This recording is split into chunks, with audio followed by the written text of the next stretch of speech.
welcome you to Apostolic Pentecost 2025,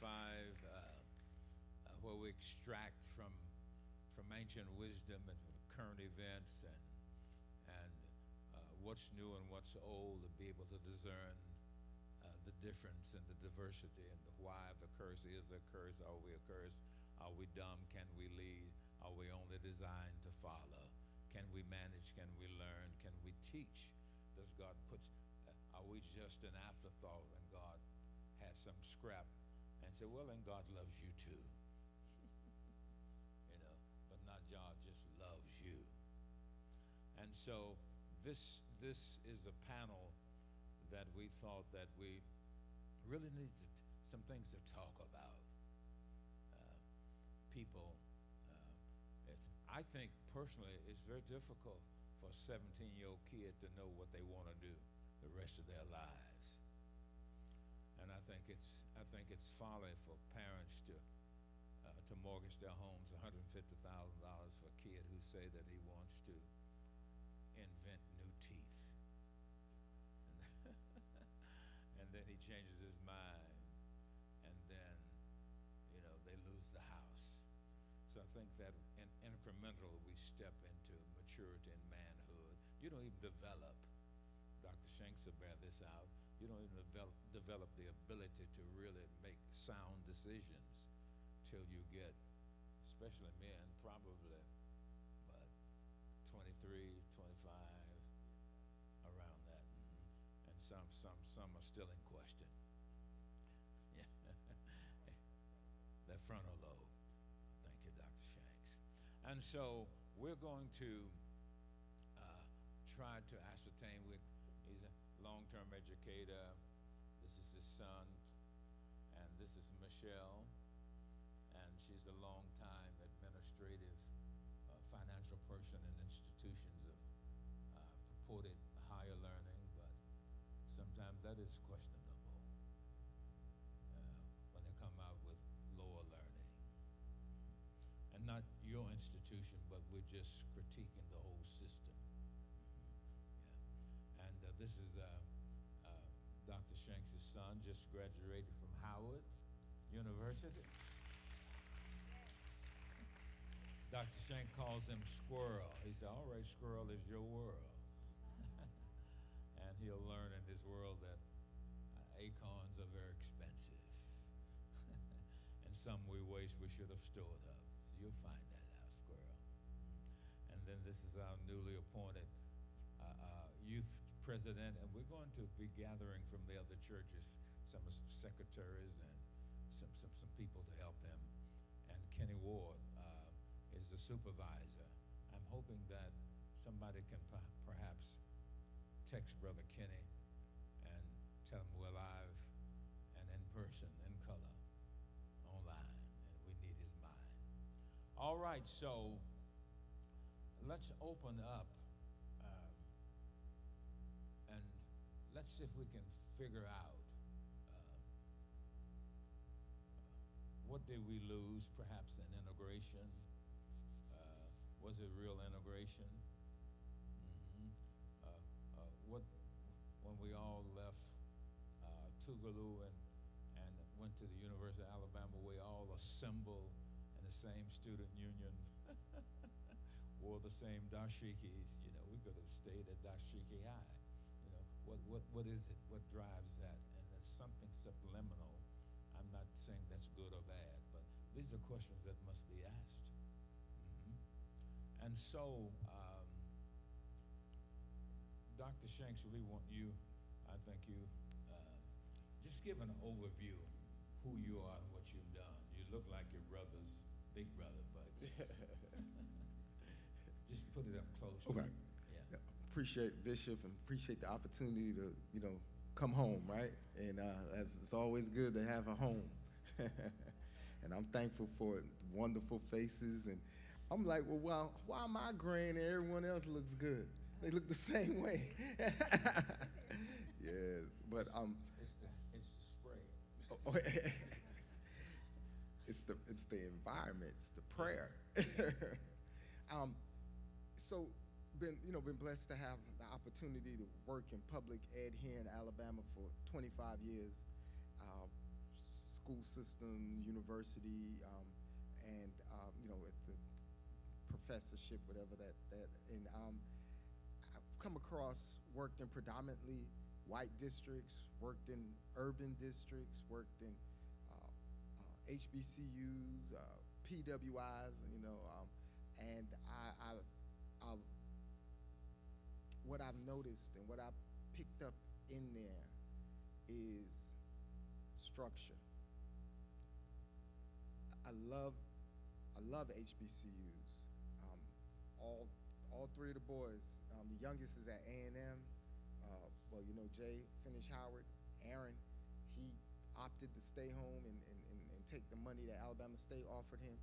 And the reason I'm an advocate is because you got that smaller class size.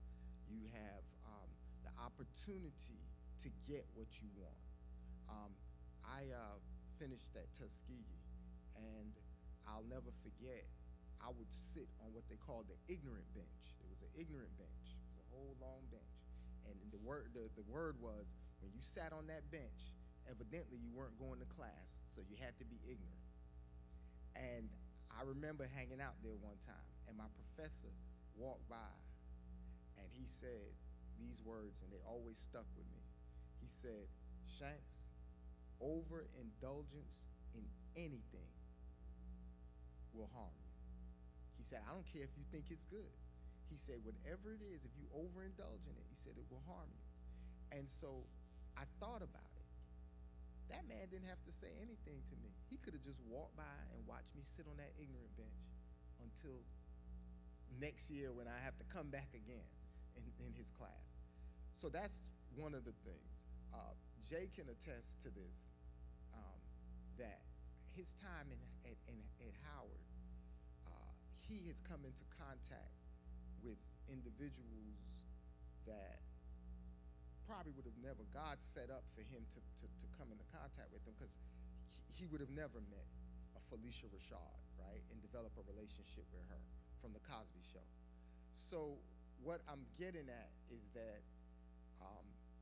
we don't necessarily have to buy into what they say about,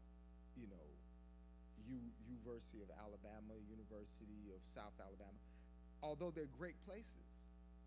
But now you see where, with what's going on in the climate, they're like, okay, well, we're done with DEI.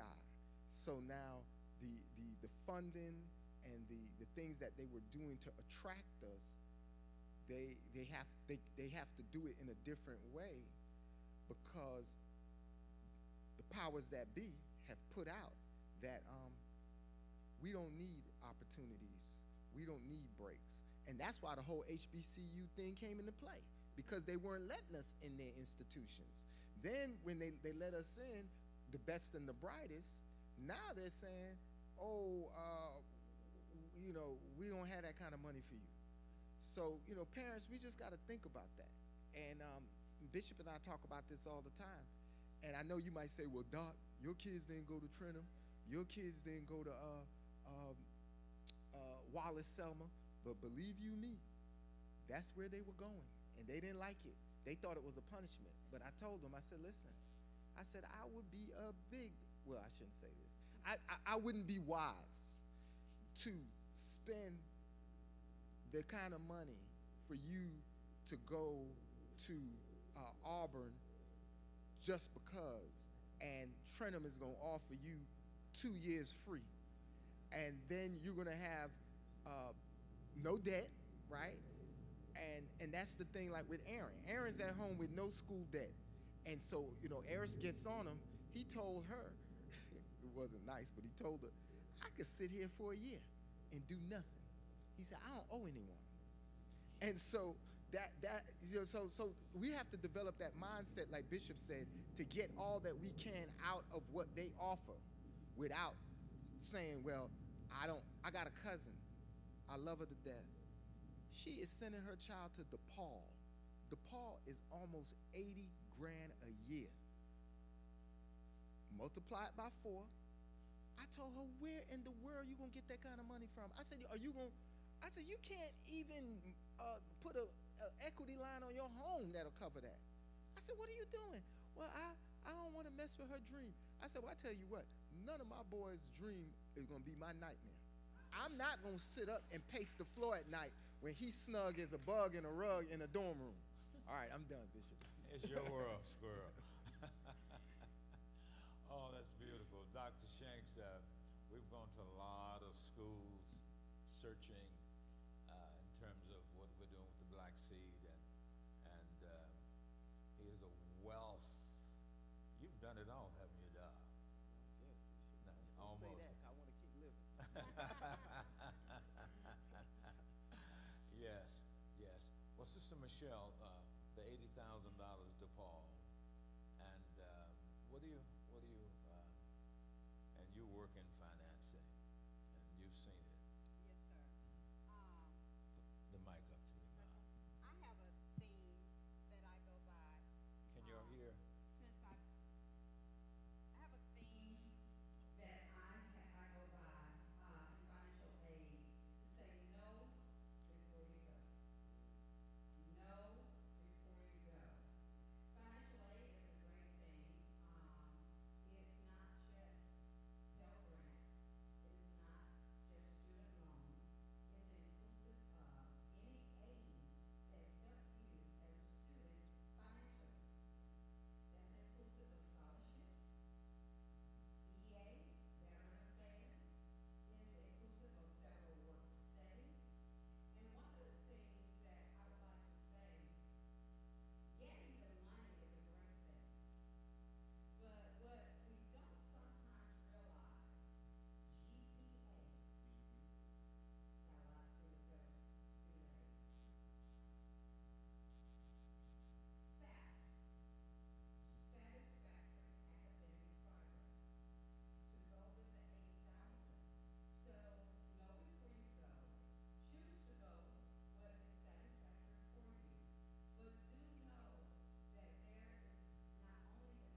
they want to give away the money. Their legacy at Trenton State, that's where I work.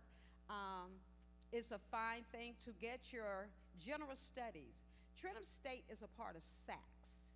Okay, SACS is a top accreditation. So I don't want to go to Trenton because and I'm not pushing Trenton, but I'm saying any 2-year. If I can get my biology, and I can get my English, and I can get my math, do you know that there are students that are at 3-year institutions, some of your best here in Alabama, they come to Trenton as a transit student so I can get my grade up, because guess what? It's going to allow you, because you can Yale, if they SACS accredited and you go to Trenton, they got to take the credit. Same accreditation, which means there's the same background. All I'm saying is that, and when you get a scholarship, know this. It's great to hear that your child got the $10,000 scholarship, okay? But it's $5,000 for the fall and $5,000 for the spring. And people like Hyundai, we see these scholarships all the time. And you don't have to be afraid to ask me whether it's in-state or out-of-state. I want you to know, because ignorance is not favorable. It's not cute at all. Makeup and nail, it don't matter. Ignorance is our enemy. It's known in the court. I didn't see that stop sign. Ignorance of the law is no excuse. Okay? So we don't want to prolong the time, but we do want you to know, we want you to know what we know. We want to pass it on. And it's more than money. It's grades. It's pace. Don't get in there. Know before you go, when is the deadline for the scholarship? Okay? Know when is the last day I can drop an ad. Because there's an academic side and there's a financial aid side, and I see it too much with students. They don't know the dates. So we ended the scholarship yesterday. And if you do owe, find out what about the balance and find out but it's your emergency, your procrastination will not be the school's.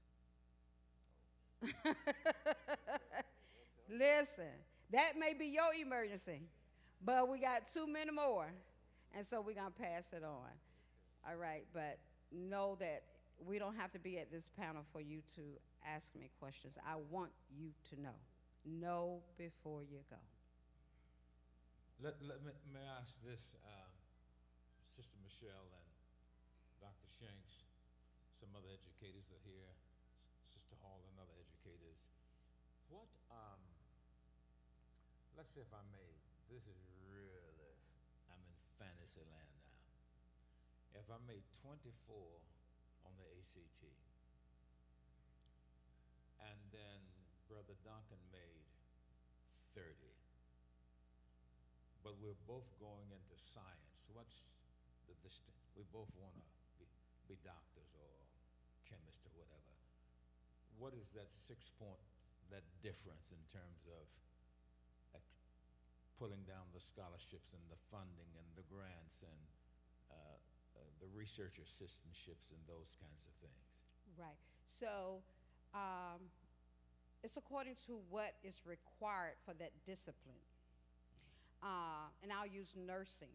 If nursing says that you need a 20, you can have a 25, you can have a 30. We don't glorify it. We just say you met the criteria. Now, in terms of scholarships, that's the bottom line. If you meet the qualifications, you have the same right with your 25 as Brother Joe would have with his 30. You really do, as far as the scholarship is concerned. Now, when we start doing placements, they're gonna. Now, what does that mean, placements? Placements is if my nursing program says that I can take 10 students, okay, where your placement was is going to determine that. And I'm glad you spoke. So he would be with his 30. Right. and you only have If 2 I've more got spots for spaces. 10, I'm gonna go for the 30. Why? Because it tells me in the fields of where whatever the discipline is, the weight of 30. It was if we needed in the sciences, if his sciences is heavy, and that's what's heavy in my field, and you did great, and yours was in the math, but if I need the science, all of that weigh in. They look at a scale. They look at a scale. And so that's what makes the difference. You can still get in the class. And that's another thing. You got to know, especially when you're talking about professional disciplines, we see it all the time. Students say, I want to be a RN. Well, you're not going to go right into that. You got to do, would you want someone to pass a needle to someone who haven't had their basics, their maths, and so you see, it's a building experience. It's a building, and you have to be accepted. You got to be accepted into that program. So not only are you doing your ACT to get started in the college, but you're doing that also to get it. There's another testing before you get into the real part of it. Well, Bishop, I'm gonna add real quick. So You don't have to be quick. that 24 and that 30. So now this, and I know everyone knows this, but I'm just going to put this out there just to remind. So now the 24 gives you a free ride at A&M, right? You can take the 24 to Auburn if you want to, but you're not going to get as many groceries from Auburn as you're going to get from A&M. See, you'll be able to eat for a whole semester at A&M with your 24. But at Auburn, you're only going to be able to eat a month, right? So we got to take that into consideration. And I'm real quick. So Josh wanted to go to FAM. Oh, I'm going to FAM. I'm going to FAM. I said, listen, FAM doesn't care about you as much as you care about FAM. Why? I said, because FAM didn't cut you the check that A&M cut. I said, so A&M check, you can eat for 4 years. With FAM, they told you they'll give you in-state tuition and a couple dollars. I said, that's not going to make it. I told Tennessee State, when they sent Josh an offer, I told them that was Chick-fil-A money. I said, the money you offering him to come there, I said, he'll eat that in a semester. So, understand. So there's literally a science of taking, so parents should be involved in the enrollment. Most definitely. Absolutely. Most Absolutely. definitely. Because like I told you about my cousin. So, DePaul gave him money. Hold it up. DePaul gave money. DePaul gave money. Excuse me, are you enjoying this? He has a red light. It's okay? Yes. Oh, so they gave money. These schools will give you money, but then you got to understand if they give you $20,000 a year, $25,000 a year. Okay, so now that's what? Oh, there we go. So 25 a year at DePaul, and you like, oh, that's big money. Well, it's 100. But then I tell you that DePaul is 80 a year. So you hadn't even put a drop in the bucket. So that's what they do to us, and they'll tell us, oh, we gave you a great package. Yeah, great package for who? So just understanding that, and also too, and I know Sister Michelle, she would tell you this. You can appeal the package. So if they give it to you and it's not enough, you can jot them a note and say, hey, I would like to see if you can do better than this, because my child would really like to go here, so forth, so on, and or what scholarships can you direct us to? So. And give them a comparative. I really, really want this deal that you're offering me at DePaul. I was also considering Alabama. So I'm just weighing it out. I just want to now know what you want to give me. You're putting some leverage in there. I really would like to be here. And then when they're looking at what you bring into the table, there will be some considerations. You can negotiate, push the envelope, but parents got to be involved.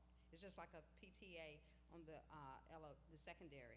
When the parents show up, I think we experienced that Brother Joe, even with, yeah, when the parents show up, it makes a big difference. Well, Like I told Jay, I don't trust you to make $120,000 decision for me. I said, now when you get older, you make them for yourself, but you can't make them for me. So that's how parents have to be involved. yeah. Oh no, we're learning. This is what this is all about. Because let me ask this: military versus many ways to get there. And have you experienced any of that? A kid going to the military during peacetime and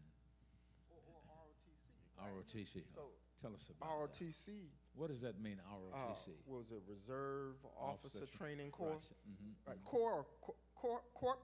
Corp. Oh, I'm pronouncing it wrong. You know, CORP. Okay. Mm-hmm. Okay. I didn't know if it was an S on the end. So, yeah. Tuskegee has like all of them. All of them are there, and so they'll pay the tuition.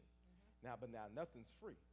So, so that's right. It's contractual. You go to basic training in the summer. You have a class, a ROTC class. So I remember watching them get up early in the morning, do PT, then come change clothes and come to class. But then when they graduate, they're first lieutenants, right? Second lieutenants. Okay, so they big time, right? And then they have a commitment. What is that? 5 years at least. Okay, right. Something depends on what you're doing.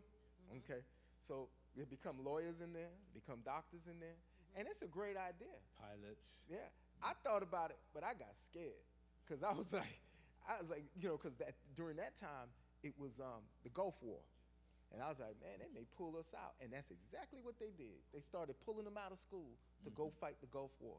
Yeah, yeah. So nothing is free.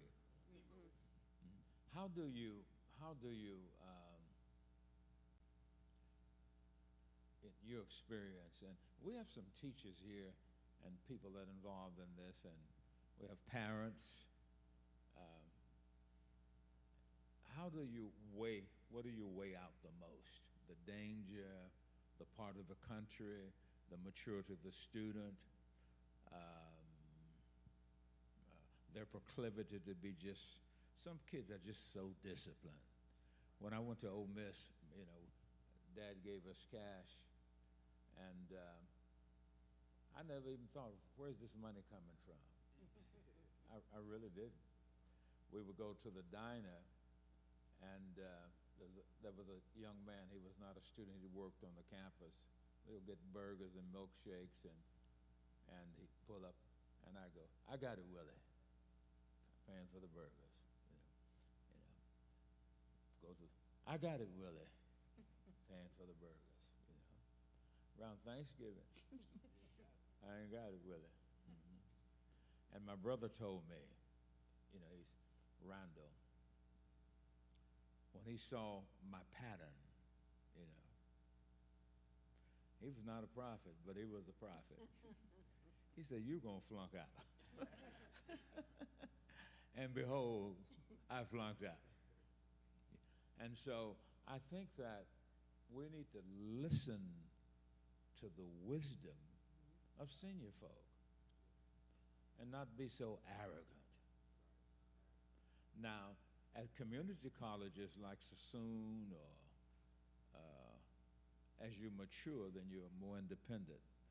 Now, when I went to school in Clarksdale, there was a physician, a guy teaching anatomy and physiology, Mr. Gambriel. He was a black guy. At Ole Miss, all white folk. And large class size. Well, yeah, and extreme bias. The only place I felt at home at Ole Miss was in theater and on the tennis court and at the diner. But with a black man teaching A&P, he taught it so well, my grades and he didn't dumb it down, went through the roof. So it's the methodology of teaching our children. What is that called? pedagogy? Pedagogy. Now, what does that mean? It's the well, not a, well, you call it a study, but it's taking into consideration the ways and means that students learn. And then there's an opposite, not an opposite, but then there's another one that talks about the andragogy, because that's how adults learn, and that's how you deal with, when out in the world and your principal, you're dealing with faculty, how they think, working with that. So pedagogy is just understanding student learning and the ways that they take it in. Like we have the tactile learner, right, learns with the hands. Then we have the auditory learners, right, and then you have the visual. Oh man, it's bringing it back to me. It's been a while. And then so that's what you're talking about, Bishop. Mm-hmm. And you have to take that into account. And that's another thing, one more thing about the schools. So I have a good friend. His son is on his 4th school, maybe. And, and I told him, stick in there with him. He left Tuskegee, he went to Georgia State. The first week, he said, I gotta leave. What happened? Class size is too large. I said to myself, son, didn't you think you leave Tuskegee with 4,000 students on the whole campus, or maybe 3 on the whole campus, and you drop to Georgia State with 15? I mean, what you thinking? But anyway, he got there. It was too large for him. His pedagogical background, he couldn't handle that. He couldn't handle sitting in that big room, with a lecture room and a man up front, and sometimes not even the professor, right? It's the TA, and they're just on the board, just going. So. And I would like to interject, talking about changing of schools, that weigh in also on financial aid.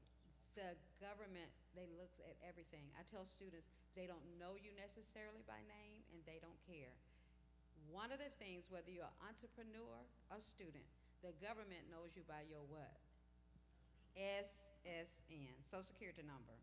When you change schools, and like I said, I understand, there's a thing now called over-max time frame. They want you in and they want you out. And that's the way it's now.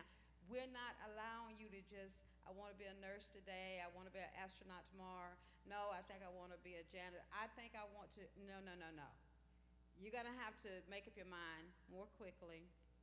And not only that, but changing schools. I have students, and it's so pitiful, but it's true. One of my questions is, have you attended any other college? They said, no. I said, okay. So now my question is, have you sat in any classroom for 10 minutes? Have you sat in any classroom at least 10 minutes where you was able to say, President, get out? Because guess what?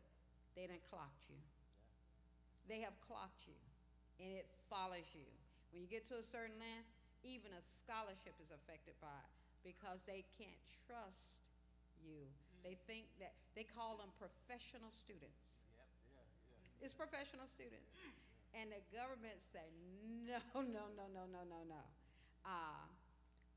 Just so when you said about changing schools, it follows you. That's why they want a transcript. At Trenum, we don't get a transcript, you don't get money. You don't get money, period.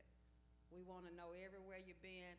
And so my question is, did you sit 10 minutes? And when you change these schools, drop that schedule. Drop the schedule. Because if you withdraw from Alabama if you went to Alabama A&M, you got mad because you had to really stay in line a long time, and so we understand it, we get it. But you made a schedule. And in some schools, that first year, they make the schedule for you. That's right. I have my experience with students say, oh, I didn't go to that class. Did you withdraw? Oh, I didn't know I had to withdraw. Yeah. So now you got all W's. What does that mean? Withdraw. Workforce development. Withdraw. And as I stated before, which is a passion of mine that students got to know, To get the money, they're looking at your grades and they're looking at withdrawals. Withdrawal in financial aid is a F. We see it as a F. Oh, but I didn't, it's a F. So that's the knowledge. Right. And then if you ever start something and you had an emergency in that class and you couldn't make a class, they give you an incomplete. Incomplete in financial aid is a F. Because it's 0 credit.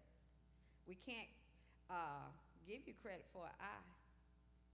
No more than when I had my accident and I asked Mr. Bradford, it was a telegram post, it was bad weather. I said, but I shouldn't have to. He said, well, we can't charge the telegram post. But we got your name, we got your number, your policy number. It's going to, it counts some points against you. The act of God, they say. Yeah. Okay. Let's hear from these young men.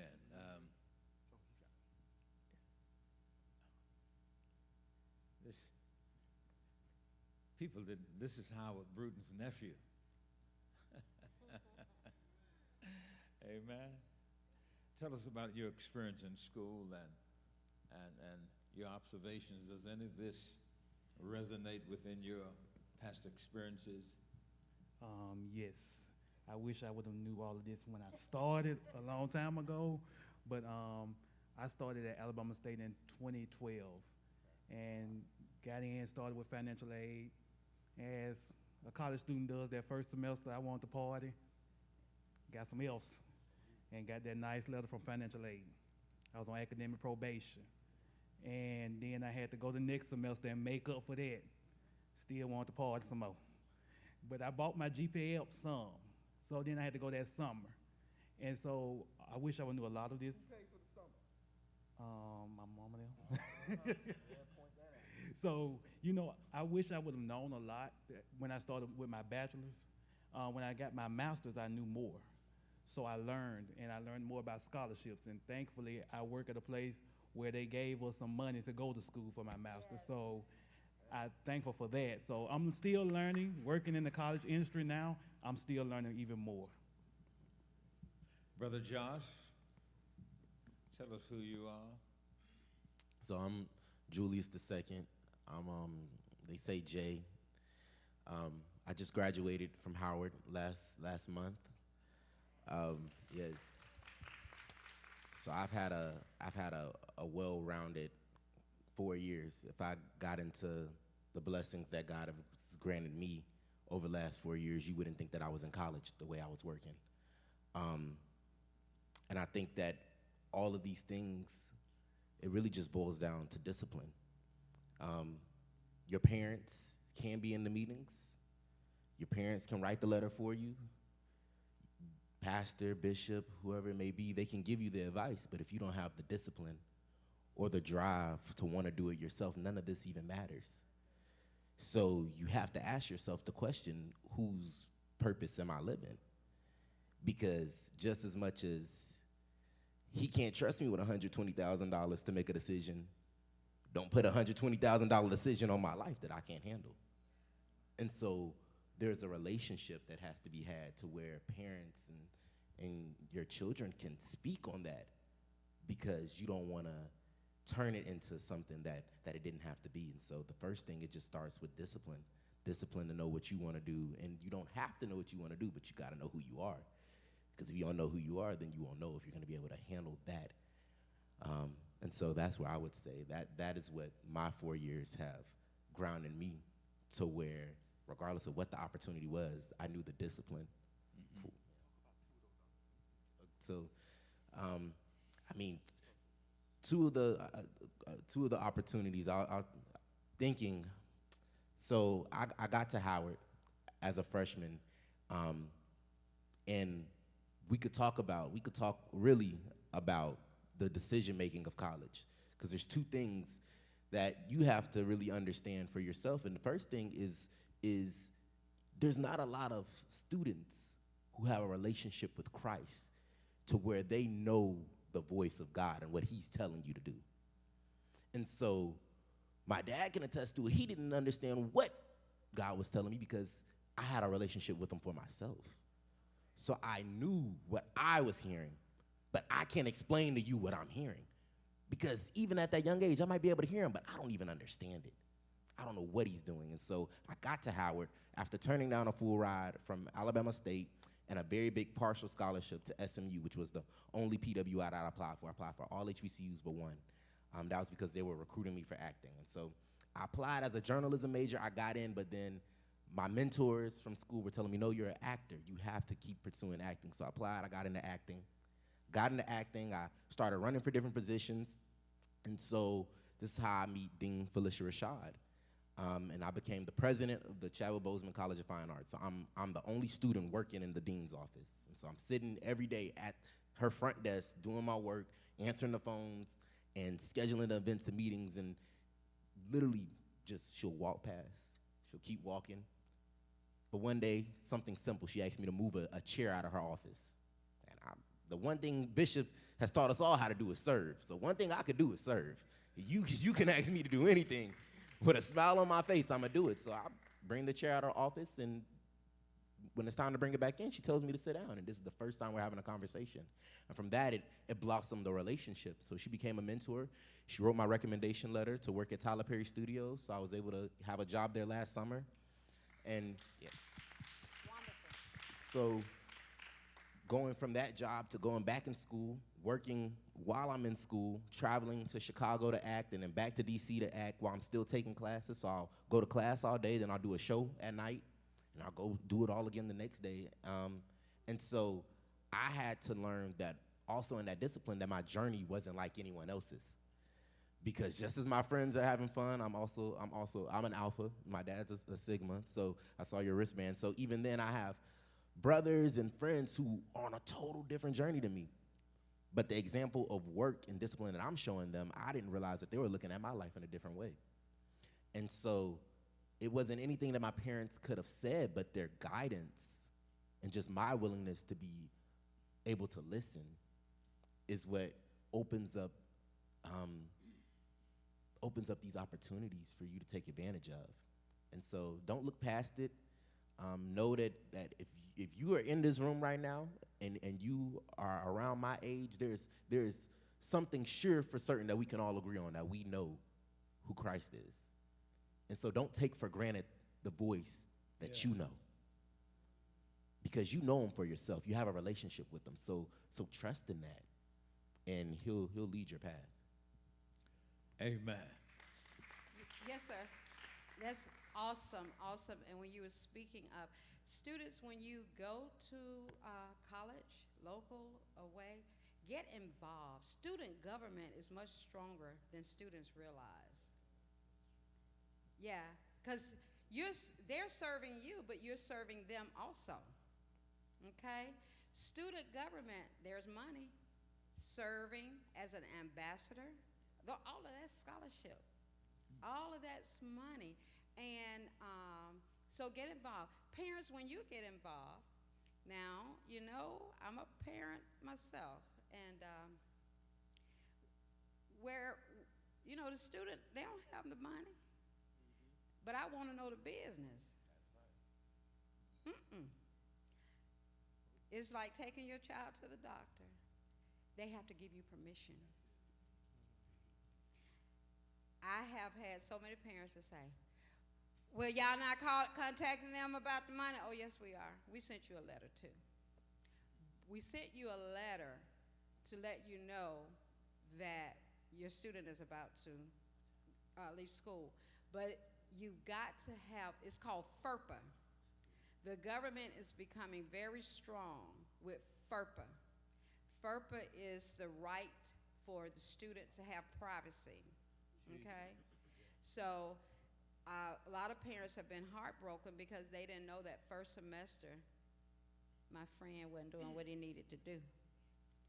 And they get very surprised, and they were like, well, the student have to give you a right to know their financial business. They have to give you the right to know their grades. They have to give you a right. If you call the school, we cannot even tell you whether your student is there. We don't know because you could be playing the parent. It's so now we can't even go. We cannot accept Because most parents gonna know their student's social security number. You got to know their student ID number. So parents, just be lenient with the people. They really can't give you the information. The student have to give permission, and it has to be in writing. We've had many parents to get the form off of the website, and then they sign it, and they say, "Oh yeah, I sent it in. I should be able to get the information." No, you have to do it in person. We have to see the student sign off. So just know those. It's a lot involved. I think year before last, we talked about, what was that, Project 2025? 2025. And we were, most of us, and even some of the educators, denied the authenticity of it, but it was true. The backfield was in motion. It's always been in motion. That's really the And we've just been oblivious to what's, either we plan our lives or some other system does it. What has been the real impact? I know that our chairman has told that there's, I think, 250 jobs or 700 jobs or something that will be in high tech because of Meta that's moving here. How, maybe 150 jobs, I'm not sure, but how do we tap into knowing what's coming? And I was wishing that Brother Kenny had been here to know what's down the pike and what's coming. You know, if they give you $50,000 scholarship in making widgets, but you know, there's no industry. You have a PhD in widget making. Is it better to have a certificate how to fix the heating and air system? You know, those, because that's the degree doesn't guarantee the compensation. It may blow your head up, but matching the child and their skill set. Because if you get an associate's degree and at 18, you can always at 25 go to med school because you now know what you want to do. You know, my brother had a PhD and Ruben had his master's and all kind of degrees, but all of us still knew how to paint. You know, we knew how to, because that's what Dad taught us.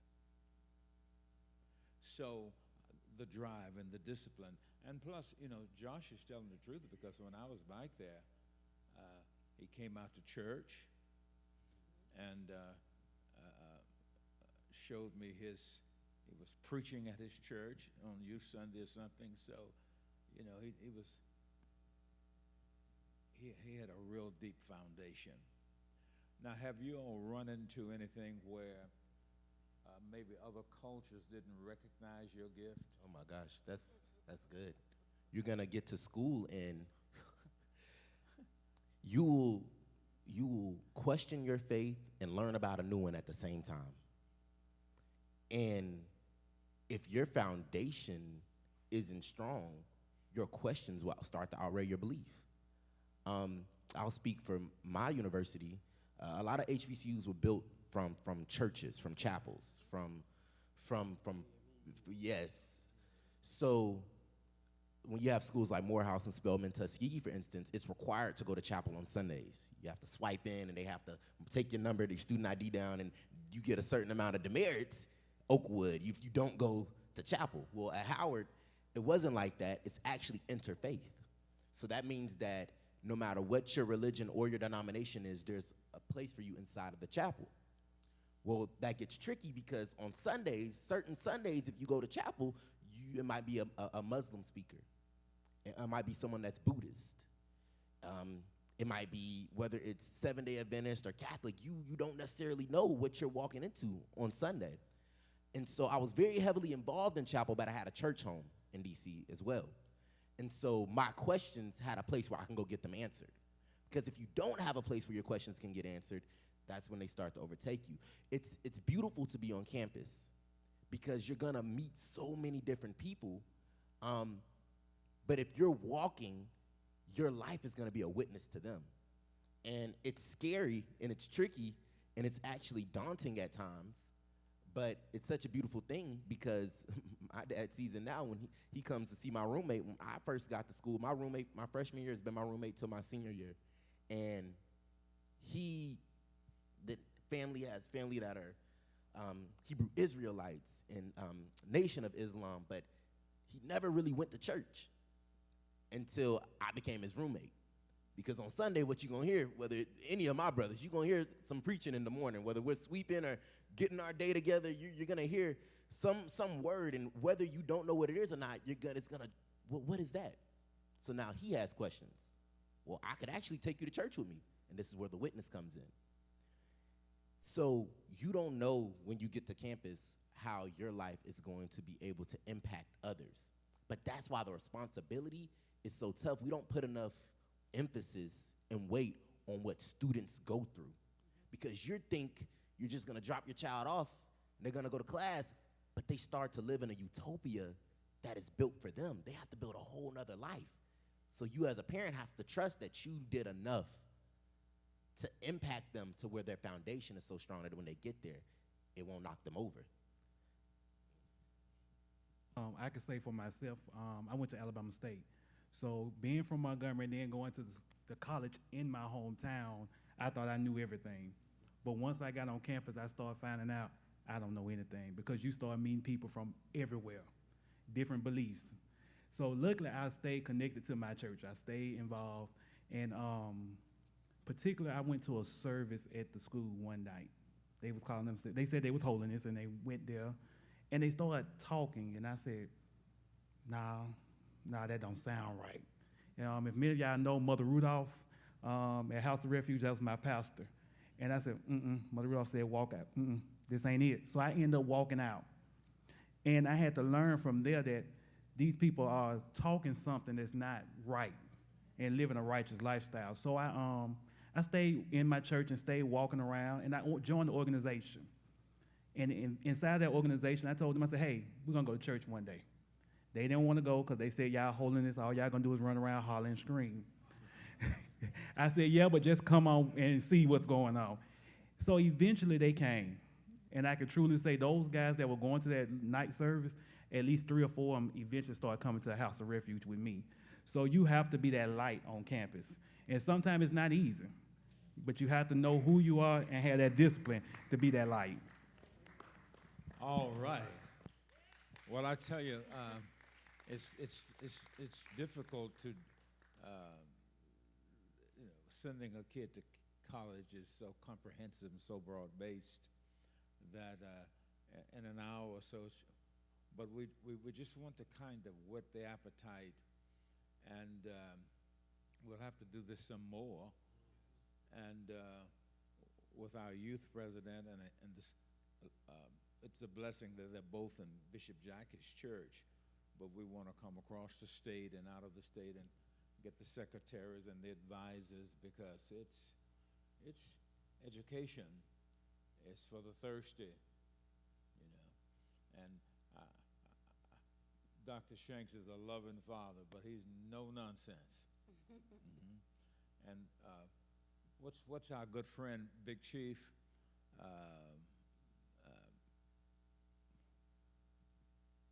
That's a producer and works at your school. Yeah, Damian Sneed, Dr. Sneed, yes. And he would run Dr. Sneed told me he saw your son. He said, what are you doing on this floor, So there were eyes everywhere looking out for you, yeah. And that's a testimony to you, Bishop, because you don't know who knows you, right, and who knows who you're connected to. There's not much you can get away with when somebody can call home and go way back and call Bishop and say, I saw this young man running around campus, and it could be a different report. Yeah. And so that was a good one. That was a good one. That was a good report. So you never know. And that's the beautiful thing about being connected. Mm-hmm. That's it. And when we go, even with Gina and Melissa's daughter, we try to, when they go, we try to guide them into a good church. Because campus ministry is so powerful. So powerful. Yes. You have any questions? We have some people that. Yes. Come on.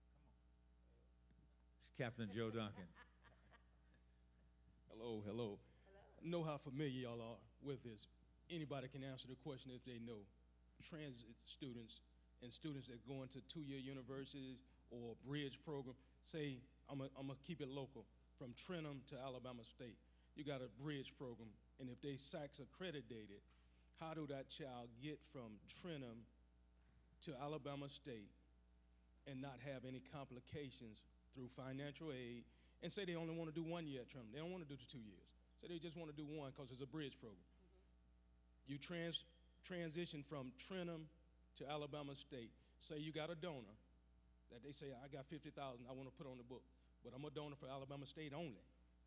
How do they get that money through Trenum at Alabama State to continue their degree program? If anybody can ask. And then I'm gonna give you another question, acronym, NDS, if y'all familiar with that, non-degree seeking students. Is there any blockage from Trenum to Alabama State for that donor money that's coming? Right. So for financial aid, non-degree, when you do your FAFSA, one of the questions is, what degree are you seeking? If you're not seeking a degree, you don't get financial aid. Students that's transferring mean I leave my mother's school and I'm becoming your child at your school. So you can get financial aid, all of that money can travel. If I'm a transit student, I'm only coming to your school for this one semester. A transit student is a one semester student. So transit, go back to your mom and let your mom pay, your cousin pay, your uncle pay. We don't pay a dime. That's the difference. And sometimes that's a good question because we do run into that problem with transit and transfers. Transfer means you're becoming that second school's student. Transit means I'm coming here to do this work and then I'm going back. Can you use financial aid at both schools? One out of pocket and one from FAFSA? Right, because it's like the babysitter. The mother is always the mother, and the mother makes the rules. The babysitter is under the guidance of the mother. So the student, in other words, what I'm saying, and you probably know I don't want to insult you, but if I come to Trenum so I can build that English up or that physics up, or I don't want to be out of town for the summer. I want to be home. I'm just going to be used transit. And then you have to get a transit student have to get something from the mother school. Permission. Yeah, you got to get permission. Authorizing. And they vouch that you're in good standing. See, you can't bring a 1.5 and talk about you're going to take a class over here at Trenum. You're going to have to stay back there and you have to set up and do a summer on campus with your normal school. They're not going to let you go out there and talk about you're not in good standing. So one more thing I wanted to point out, Bishop, and I know everyone noticed, but I just want to point this out, is that's the I don't want to call it a game, but it is. It's the hustle. The hustle is if you don't have the ACT scores, right? Everyone, that's a test that another hurdle that they've placed in front of us, and that's a whole different discussion in topic. But if you don't have the 24, the 25, the 22 to get your full ride, you don't need the ACT for the community college. So you go to the community college, you do a year, you get your 3.5, then you go to Alabama State, and they'll cut you a check as a transfer student. Right. And I do want to insert that little part. When you've been in as long as I have, we're detailed people in financial aid. And so the detailed part of that, no, to come to Trenum, you don't need the ACT. Try to get in radiology. Try to get in nursing. You better have an ACT. Oh.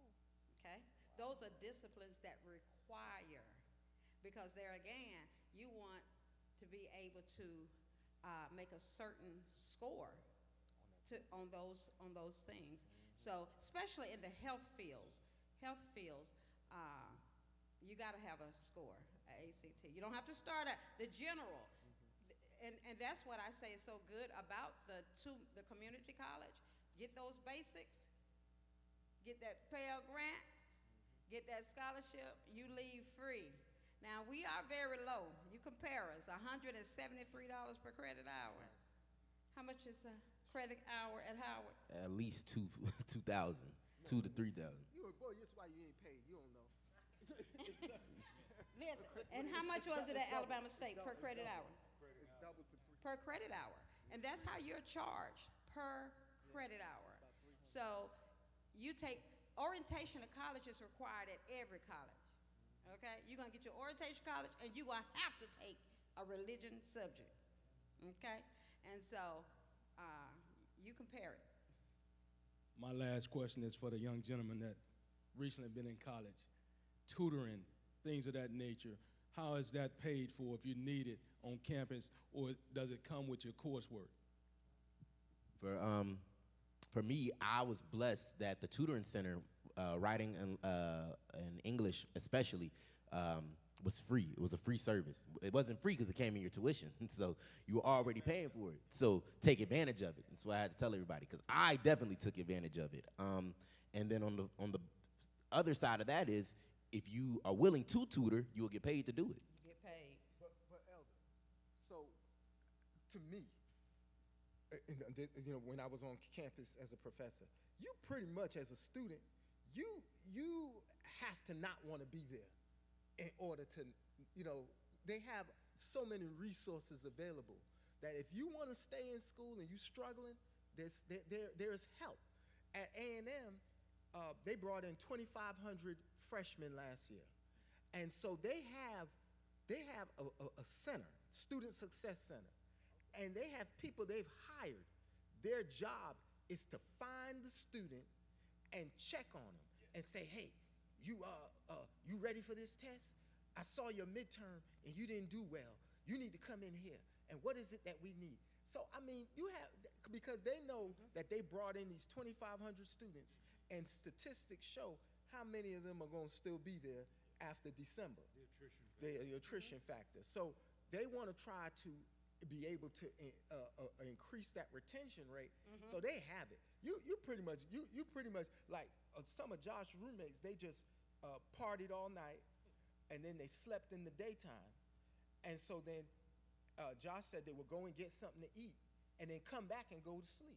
Well, now, yeah, they trying to flunk. But other than that, you have to really. They have so many supports on campus. Because to the student, your grades translates to money. Your CEEB or your ACT, that translates to money. The awards you won, Val, class historian, all that translates to dollars. Your trophies you run in track, your discipline, all that means money.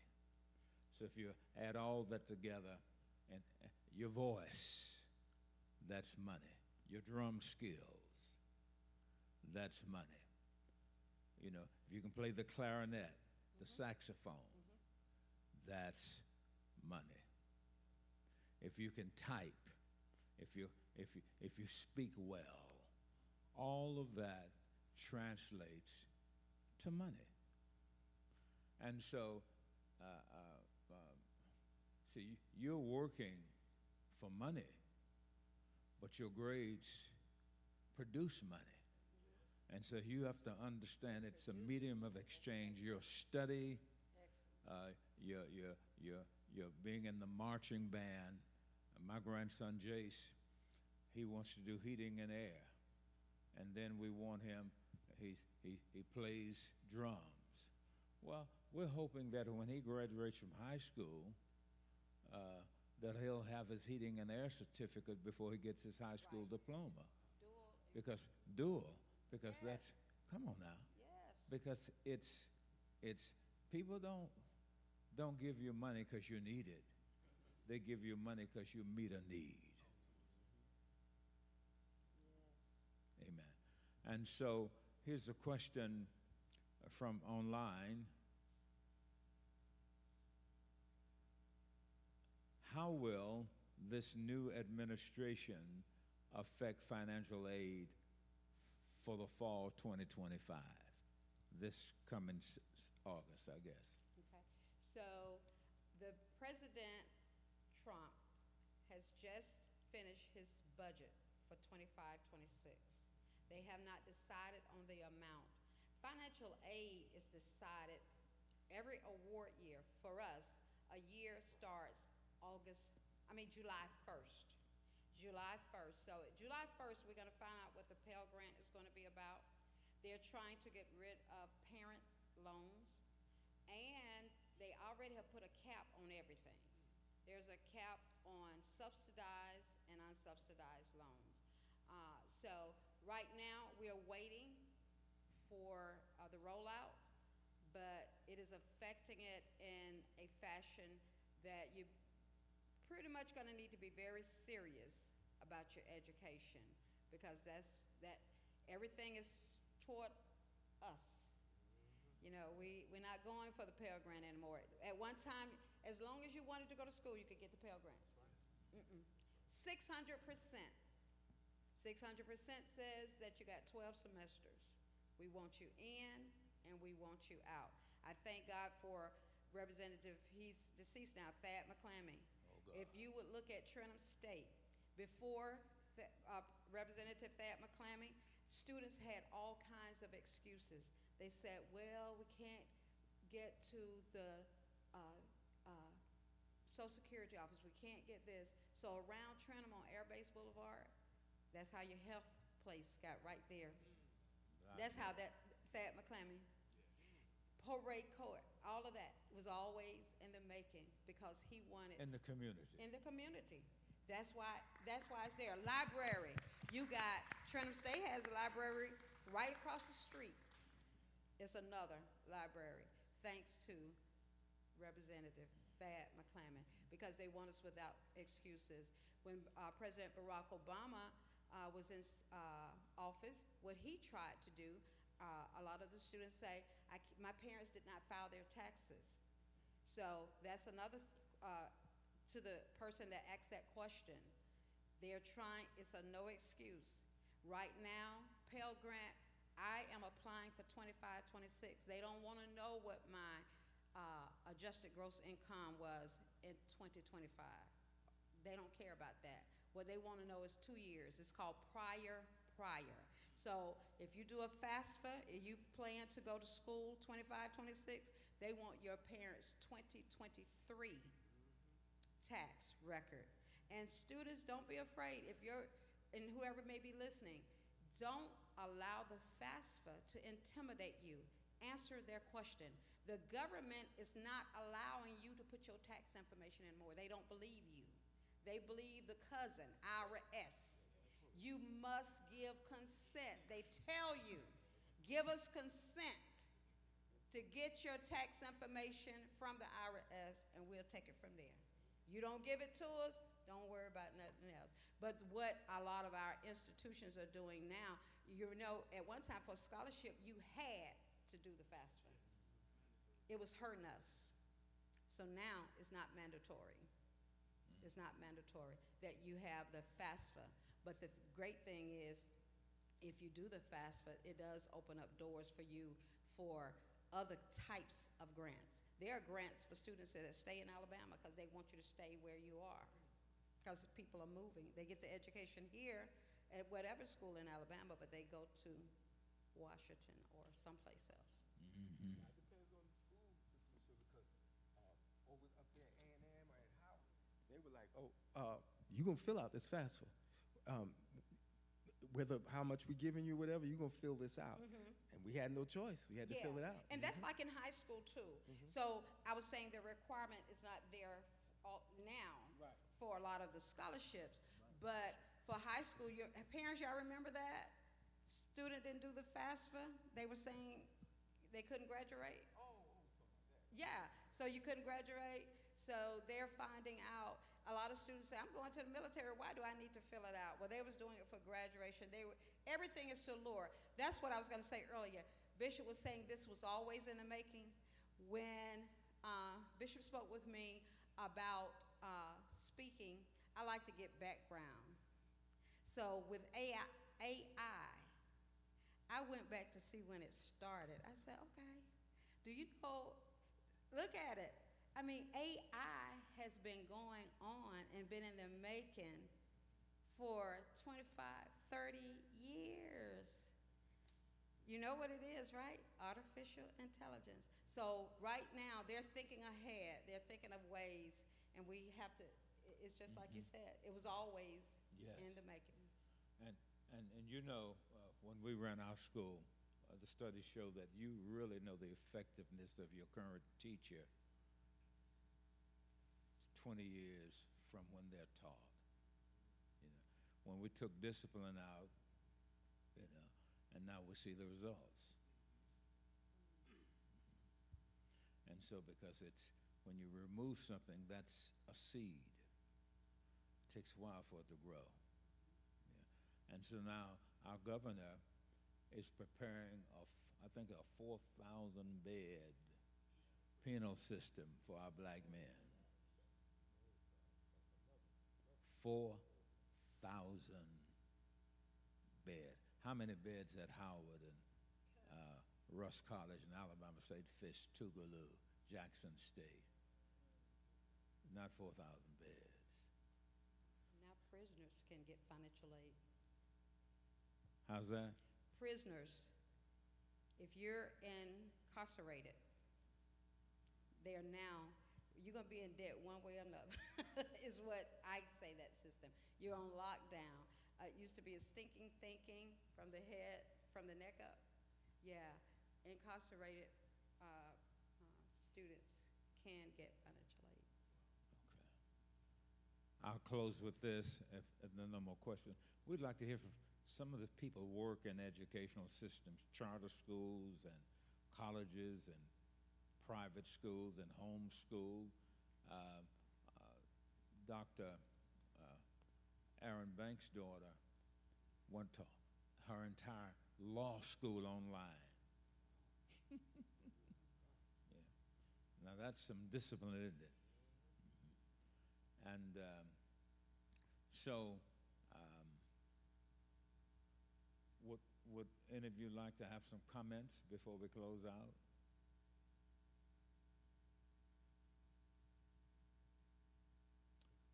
All right. Yes. Yeah, come on.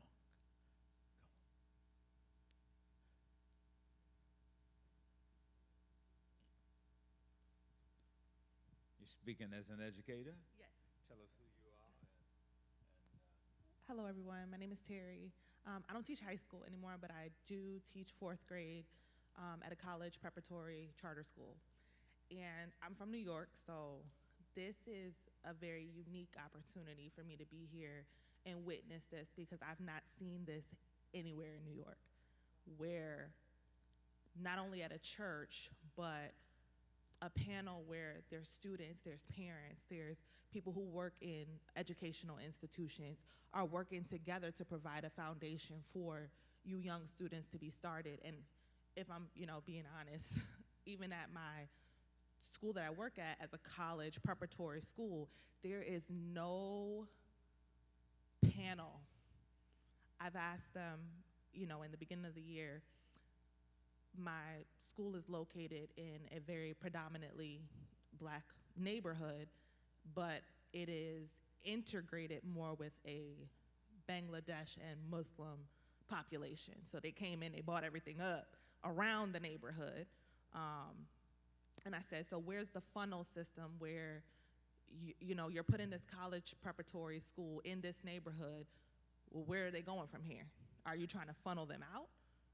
Are you trying to send them away from their neighborhood? Where are you pouring back for them to build up this neighborhood, for them to be able to own these properties, for them to be able to own the businesses in this neighborhood where they're from? And being from, I'm not from Buffalo originally, but being located there for the last 15 years, it's a very historical place. A lot of the surrounding areas is where the Underground Railroad took place. So it's like there's a rich Black history, but there's no education that's catered to keeping the students there, building them up, building up their neighborhood, having them be financially literate at all. There's no system. So just to be here and to experience this, and I can take this information. I'm about to start an organization at this school, just with this information that I've been provided as a parent. And as a 4th grade teacher, we send our kids to middle school in 5th grade. And if I'm being honest, there's no foundation. So they're like wannabe TikTok stars, and I was listening to the young man talk about his parental foundation. If we're not doing our job and having a responsibility, I just did a teaching. I said, I'm a teacher. I could teach a kid whatever I want to. So if you are not involved and you're not coming and you're not collaborating with me, I could put whatever I want into your child. So to have this young man sit up here with his father, have the foundation. He said, look, Bishop got eyes everywhere. There's a networking to have safety for your children. So you guys have a blessing and a unique opportunity here that is not everywhere. And I'm just grateful to be here so that I could duplicate this. Amen. Thank you, Sister Terry. That's inspiring. And what's interesting, sometimes we think the expert is the guy that we fly in, and we discount the wisdom of those that are among us. I remember after this is to her point, prayerfully, when Mr. Bush was going to put hundreds of millions, billions literally, through faith-based institutions, and he knew there would be some waste, but he knew that the church would do better about the financing than the sharks. Mm-hmm. And what happened was the war broke out, and so under Bishop Harold Ray, that was the National Faith-Based Initiative, and there was teaching all over. We hosted an event here, and folk came from all over the state just to learn.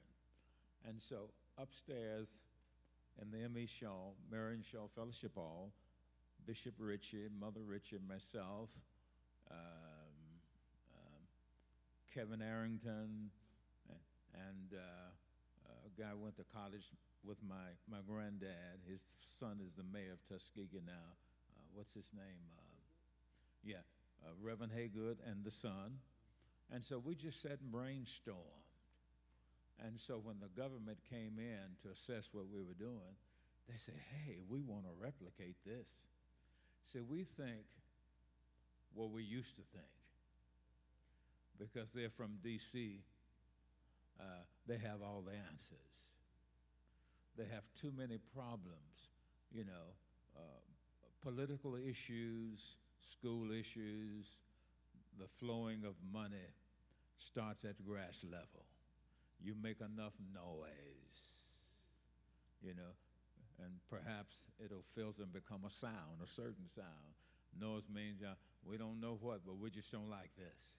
And you keep showing up, and you keep showing up, and you keep showing up, and you keep showing up. And then that's what change is made. And this is some things we have to do, identify these young folk and say, hey, why don't we just, you go to an institute of, we prepare you for leadership and political change. And we give you $5,000 or $10,000 to do surveys. That's what I did at Ole Miss. They gave me money to do surveys in the Delta. And Dr. Barrett and those guys, they took the research that I did as a student and developed a comprehensive plan how the dollar should flow, because human problems are not solved by God. They're solved by humans, and God gives us solutions. So urban policies can never be solved on Wall Street or Mar-a-Lago. urban problems have to be solved by urban people, apostolic solutions for urban problems. And so we can see some of these young people, what we're going to do.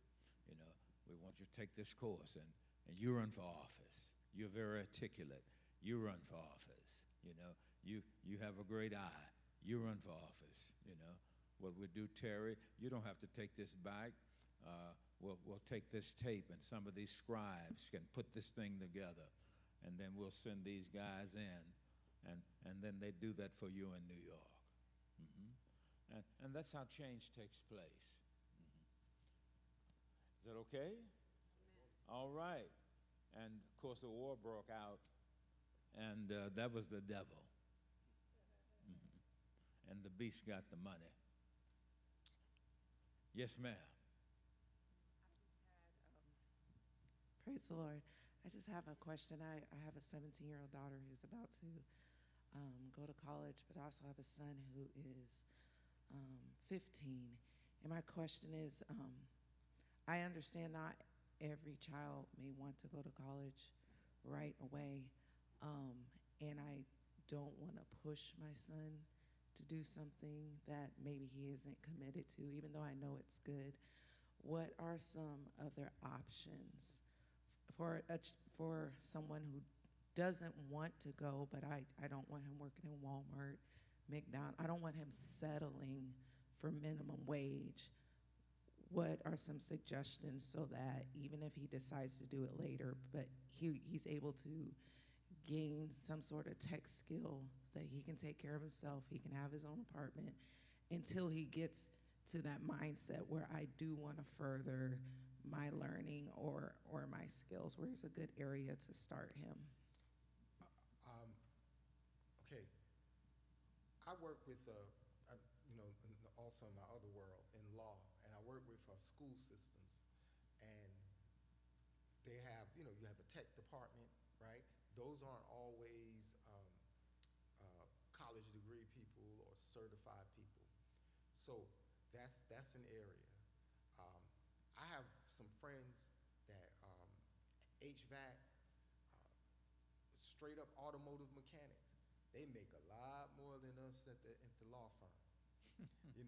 So there's nothing wrong with that. And like you said, if he has that foundation, then if he decides down the road that I'm gonna try something else, he has that, and it didn't cost a lot of money. See, that's another thing when we talk about this the college stuff is don't borrow more than what you're going to make when you enter the workforce, right? So there's lawyers that I know that have $150,000, almost to $200,000 worth of debt, and so that's what they decided.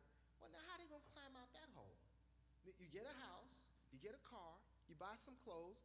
Oh, unless a miracle manifestation come down, they on the hamster wheel. So yes, your son, you're absolutely right. Because he didn't want to go to school at first, and I told him that's fine. I said you're gonna do something. So get those certificates in what's it, cyber technology and those type of things. Yes. Right.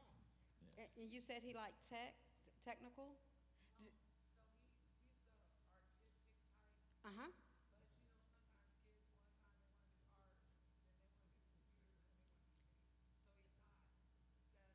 Okay. Dual enrollment. Do any of the high schools offer that near you? Uh-huh. Because it puts them in the environment. Even though they're still in high school, dual enrollment allows you to be in that environment. And those credits, if he decides to go to college or whatever, is going to follow him. You see? So if he can do dual enrollment for things that he do like. It's a medical appointment.